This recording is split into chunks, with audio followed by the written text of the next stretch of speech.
Et yo la guilde, j'espère que vous lootez bien, et aujourd'hui, eh bien, première news d'actualité sur Diablo 4, sûrement la première d'une longue série, car on commence à avoir les premiers retours de Blizzard sur la bêta, et il y a pas mal de choses intéressantes à aborder, comme les drops des légendaires qui étaient très importants sur la bêta, le nombre d'affixes légendaires qui étaient disponibles, les gains d'expérience, l'équilibrage des classes, le PVP, bref, pas mal de choses à dire.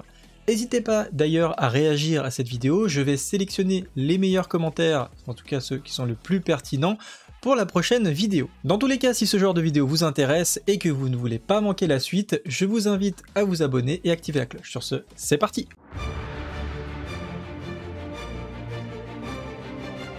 Vous retrouverez l'article évidemment sur camilabs.fr, je vous mets le lien en description. Je vais essayer de faire des vidéos quasiment sur tous les articles, mais des fois il y a des petites news dont j'ai pas forcément matière à faire une vidéo, donc si vous voulez quand même avoir un maximum d'informations sur Diablo, n'hésitez pas à aller visiter le site régulièrement. Alors, de quoi on parle dans cette news? Eh bien, la première chose qu'on va voir, c'est les légendaires méconnus de Diablo 4, donc Blizzard a commencé un petit peu à répondre sur Twitter à différentes questions qui leur étaient posées suite à la clôture de la bêta, donc maintenant nous sommes tous dans l'attente de la sortie du jeu.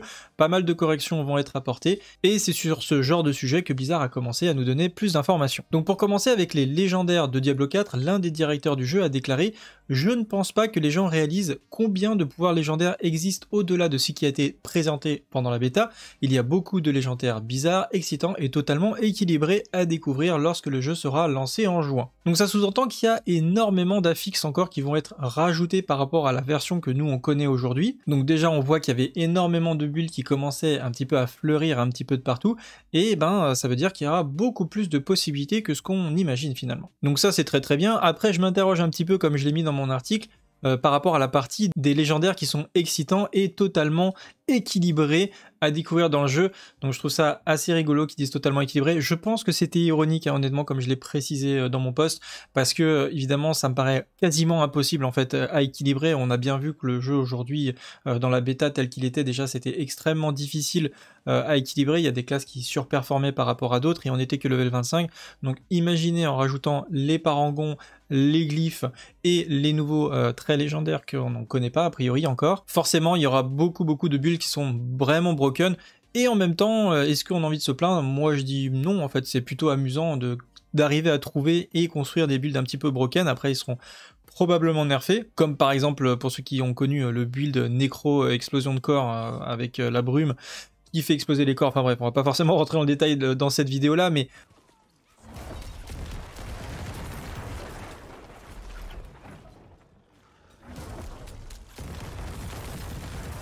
voilà, il y a des builds un petit peu broken qui ont été découverts, qui c'est sûr vont être nerfés, mais voilà, c'est vrai que c'est assez rigolo d'avoir un jeu où on peut comme ça avoir autant de liberté et créer des choses un petit peu aberrantes pour avancer dans le jeu. Mais en tout cas, je trouve ça rigolo. Ajustement des taux de drop des légendaires sur Diablo 4, donc ça c'est quelque chose qui m'a été revenu plusieurs fois, c'est est-ce qu'on aura les mêmes taux de drop que sur la bêta? C'est vrai que c'était vraiment abusé. D'ailleurs, si vous revenez dans ma première vidéo que j'avais fait à chaud, ou le lendemain de la première soirée de bêta où on avait fait 4 ou 5 heures de bêta, j'avais réagi un petit peu sur pas mal de choses, et les drops légendaires eh bien en faisaient partie, et je disais que c'était un petit peu abusé et que ça perdait le côté justement légendaire de la chose, c'est-à-dire que voilà, on est déjà au level 25, on est full légendaire, c'est un petit peu abusé.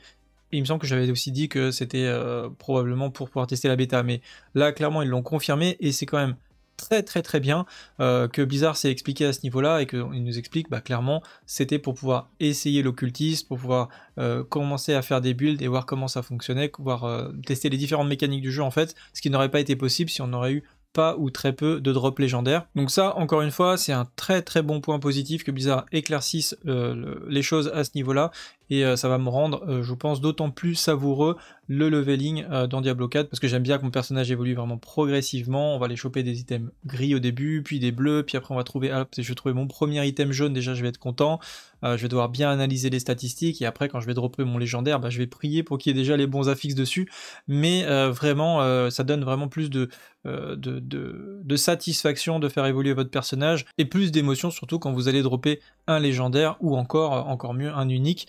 Mais pour l'instant on n'en a pas vu, et je pense que ça sera vraiment l'endgame à mon avis les uniques. Il reprécise ici que les joueurs peuvent s'attendre à des légendaires de fin de partie qui n'ont pas du tout été vus pendant la bêta, donc on nous réserve pas mal de surprises, hein. Je rappelle qu'il n'y a qu'un seul continent sur 5 qui a été exploré. On n'a pas pu voir encore les tableaux de parangon. Il y a 2 classes, le druide et le guerrier, qui n'ont pas eu accès à leur spécialisation de classe. Et en plus de ça, il y a énormément d'affixes qu'on n'a pas vu. Donc vraiment, on a vu une toute petite partie du jeu du coup pendant cette bêta, et pourtant je me suis déjà très bien amusé. Au niveau des gains d'expérience également, Blizzard a précisé qu'il est possible que le jeu final soit différent de la version bêta.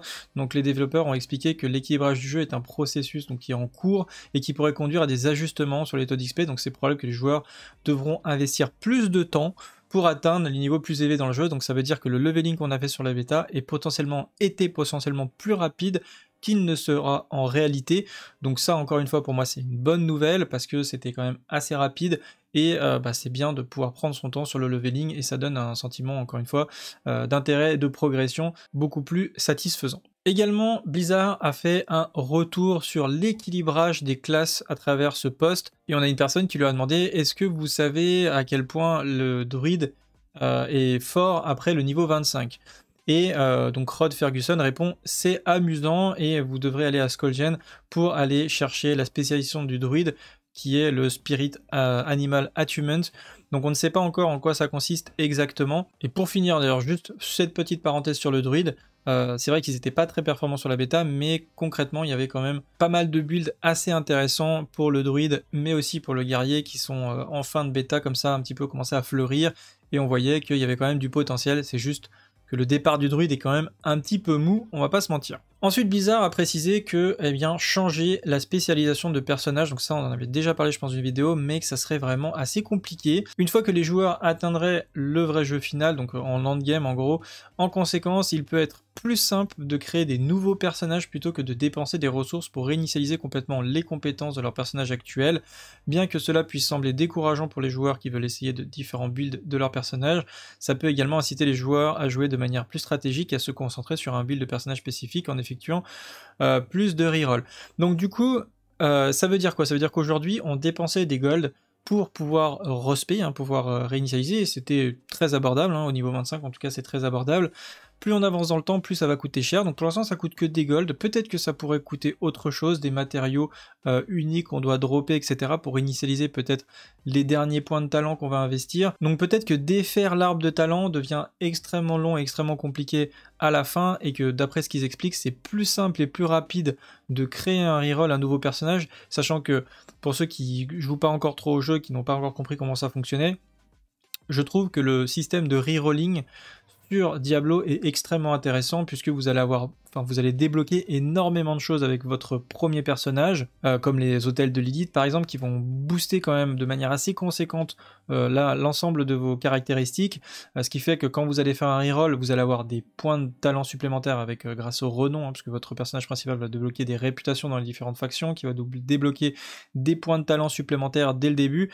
Et franchement, les quelques points de talent plus les caractéristiques bonus que vous avez au départ sur un niveau 1, c'est énorme. Vous allez faire vraiment, puis c'est amusant quoi, vraiment vous allez exploser les mobs et l'XP monte vraiment très vite. Surtout que là on a commencé déjà à repérer des donjons qui sont très optimisés pour le leveling, donc avec le temps on va identifier comme ça pas mal de donjons qui sont plus performants et qui vont vous permettre d'un petit peu de rusher vos niveaux.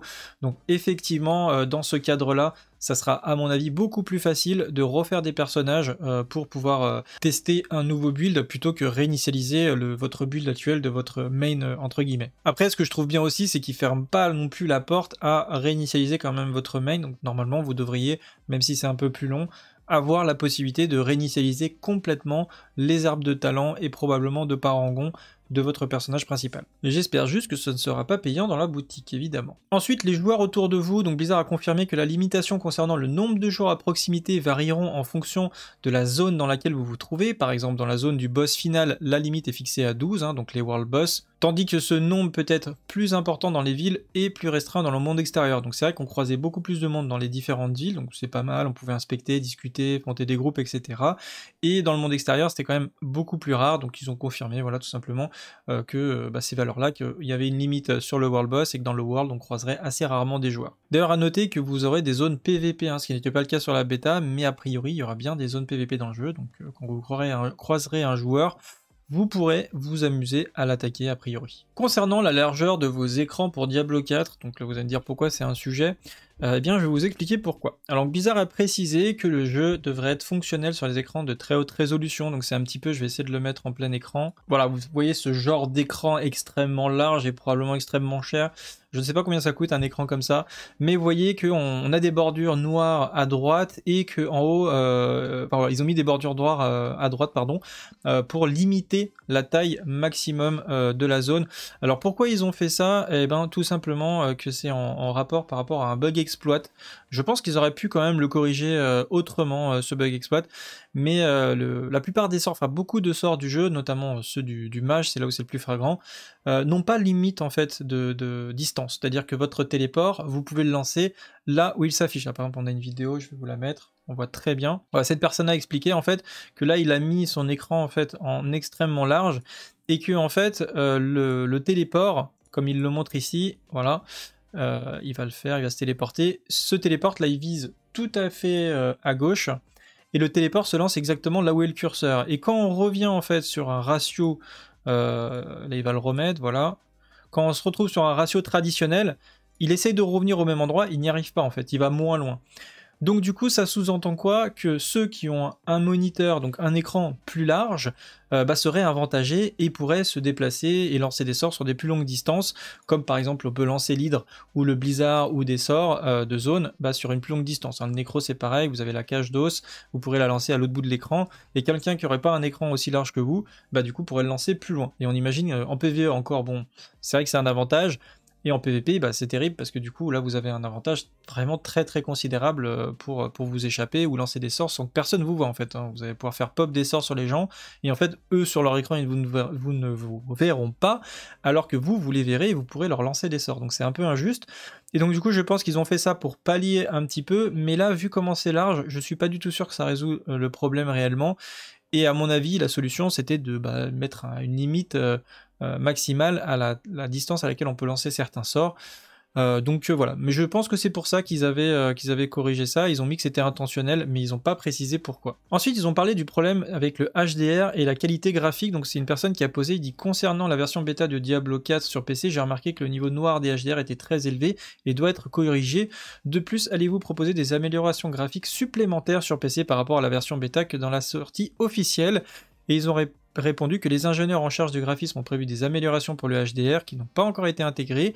Donc ça devrait être corrigé, mais devrait régler la plupart des problèmes constatés avant la sortie. Nous aurons également plus de détails sur les paramètres graphiques pour PC dans un blog publié avant sa sortie. Donc ils n'ont pas forcément dit qu'il y aurait des améliorations supplémentaires sur PC, mais qu'ils allaient apporter plus de détails sur les paramètres graphiques. Donc c'est pas exclu qu'il y ait plus d'options sur PC que sur les autres plateformes et qu'on ait plus de détails sur PC, même si moi, en l'état, je trouvais le jeu quand même très joli déjà. Ensuite, l'e-sport et le PVP dans Diablo 4, donc là on a une personne, pareil, qui pose une question sur Twitter, en taguant les directeurs, donc il dit: avec le retour du JCJ dans Diablo 4, comment Blizzard voit-il s'intégrer, enfin le jeu s'intégrer dans le monde de l'e-sport, ou est-ce qu'il ne l'envisage pas du tout? Je pose cette question car l'équipement et les objets jouent un rôle important dans le jeu, ce n'est pas une variable typique pour les autres jeux électroniques compétitifs actuellement sur la scène, ce qui est une très bonne question. Voilà, donc nous n'avons pas de plan pour soutenir les sports électroniques sur Diablo 4, donc voilà, réponse claire, nette et précise, il n'y aura pas d'e-sport sur Diablo 4 en PvP, et je trouve que c'est très bien parce que je pense que c'est un jeu qui est infernal à équilibrer. Maintenant, ils auraient pu peut-être faire un équipement et des affixes uniquement limités au PvP, mais je pense que ça demande quand même un travail monstrueux, et je pense que vaut mieux qu'ils se concentrent uniquement sur le PvE et que ce soit vraiment bien fait, plutôt qu'ils s'éparpillent un petit peu comme ils l'avaient fait sur WoW à l'époque, parce que le PvP, c'est soit on le fait correctement, soit vaut mieux ne pas le faire, je pense. Là en tout cas, il y aura du PvP, mais ça restera du PvP fun, et pour ceux qui veulent faire des compétitions, des machins, ça m'étonnerait pas que ça existe aussi, parce que sur WoW, il y a plein d'organismes privés qui organisent des compétitions. Ça m'étonnerait pas que sur Diablo, il y a plein de gens qui s'amusent à faire comme ça pour le show des duels de joueurs pour voir voilà, quels sont les meilleurs builds en PvP, etc. Donc bien sûr qu'il y aura des compétitions, mais qui ne sont pas des compétitions, je pense, officielles. Et enfin, par rapport à cet article, eh bien, une petite précision sur le nécromancien que j'ai trouvé intéressant. C'était un post sur Reddit. Et en fait, pour simplifier les choses dans ce post, eh bien, nous voulons rappeler quelque chose qui est assez intéressant. Donc, J'ai reçu des commentaires personnellement sur Discord dans ce sens, à savoir que lorsque l'on joue en tant que nécromancien, on perd 2 emplacements de sorts. Donc vous perdez votre emplacement pour invoquer vos squelettes, et vous perdez l'emplacement pour invoquer le golem. Et certains m'ont fait remonter que c'est dommage en fait, on perd 2 emplacements de sorts du coup. Et en fait oui et non, parce que non seulement ce sort vous sert, enfin cette touche vous sert à invoquer vos squelettes, ce qui est quand même pas mal, puis les squelettes sont quand même pas mal pour l'instant, en tout cas dans Diablo 4, on verra le endgame, et on en reparlera dans la vidéo d'ailleurs pour les classes et le classement des classes, mais en plus de ça, c'est des sorts, puisque quand vous atteignez votre cap total de squelettes, et bien quand vous allez faire une invocation supplémentaire, ça va faire invoquer un prêtre qui va heal vos squelettes et éventuellement buffer aussi leurs dégâts.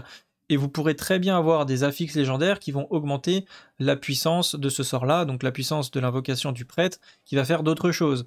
Donc ça deviendra un sort, peut-être que ça va faire une AOE, peut-être que ça va faire des routes autour des minions, j'en sais rien, mais en tout cas ça peut devenir un vrai sort supplémentaire, un vrai outil supplémentaire. Et le deuxième sort, donc celui du golem, fait un taunt de zone, et c'est pareil, il pourra très bien être modifié par des affixes et devenir un sort à part entière. Donc non, vous perdez pas vraiment un sort, c'est juste que vous devez faire le choix entre avoir le sort d'invocation qui vous permet de faire pas mal de choses, ou mettre autre chose à la place. Mais non, pour moi on perd pas vraiment un sort, et je trouvais cette précision assez intéressante, surtout que moi quand j'ai joué mon nécromancien, j'ai pas capté tout de suite qu'il y avait un taunt sur mon golem. D'ailleurs, je l'ai invoqué, j'ai vu qu'il tapait, je me suis dit, mais c'est un peu bidon en fait, il met juste des attaques, il fait pas spécialement plus mal, il fait un peu plus mal que le squelette, mais pas beaucoup plus. Quel est l'intérêt? Et en fait, l'intérêt vient vraiment du fait qu'il peut taunter, donc provoquer toutes les cibles autour de lui, les ramener sur lui, et là, effectivement, ça devient extrêmement intéressant d'avoir le golem. Voilà, et enfin, on va enchaîner avec ces news pour terminer. Je voulais donc vous présenter la section Diablo 4 qui a vraiment bien avancé. Donc il y en aura pour tous les niveaux, il y aura pour bien débuter, vous aurez des articles pour découvrir un petit peu les différentes choses, donc les niveaux de difficulté, les villes, les artisans, les équipements. Vous aurez les différentes classes, donc je n'ai pas fait encore le nécro et le druide, puisqu'ils étaient très récents et les informations n'étaient pas encore disponibles, mais ça va bientôt arriver. En rapport avec les classes, vous avez alors les builds de classe, donc ça je pense que ça va intéresser beaucoup d'entre vous, c'est-à-dire que progressivement, plus je trouve des builds OP et puissants sur internet, que ce soit à travers des vidéos YouTube, ce que vous m'envoyez sur Discord, il y a déjà pas mal de gens qui m'ont MP, d'ailleurs je vous déconseille, mais au lieu de m'envoyer des builds par MP, plutôt postez-les sur Discord, parce que si vous les m'envoyez par MP, je risque de soit les oublier, soit ne pas les voir parmi mes autres MP, donc du coup mettez-les plutôt dans le chan prévu sur le Discord, vous avez un chan par classe, vous pouvez le poster, vous mettez votre build et on regardera. S'il est vraiment bien, à ce moment-là, on le mettra sur le site. Le but c'est de garder, je vais essayer de garder entre 5 et 6 builds maximum par classe, et ensuite les mettre à jour, les ajuster, les retirer s'ils sont vraiment pourris ou s'ils se font nerfer. Bref, voilà, on essaiera de tenir à jour en tout cas le site le plus possible. Donc c'est assez simple, vous verrez, vous avez des explications sur comment fonctionne le build, les différents sorts, les différents légendaires qui vont être intéressants pour fonctionner avec ce build, et ensuite vous avez un talent, calculateur de talent qui vous permet de suivre comme ça quand vous allez monter votre personnage, vous avez juste à suivre la structure. Et puis après de le faire un peu à votre sauce. Donc pour l'instant ça va jusqu'au niveau 25 évidemment, parce qu'on était limité, donc je vous ai fait des builds 25, mais évidemment une fois qu'on aura accès au jeu, vous aurez des builds potentiellement jusqu'au level 100 avec plus d'informations que ce qu'on a aujourd'hui. Et d'ailleurs encore une fois, je vous invite à rejoindre le Discord pour échanger avec nous.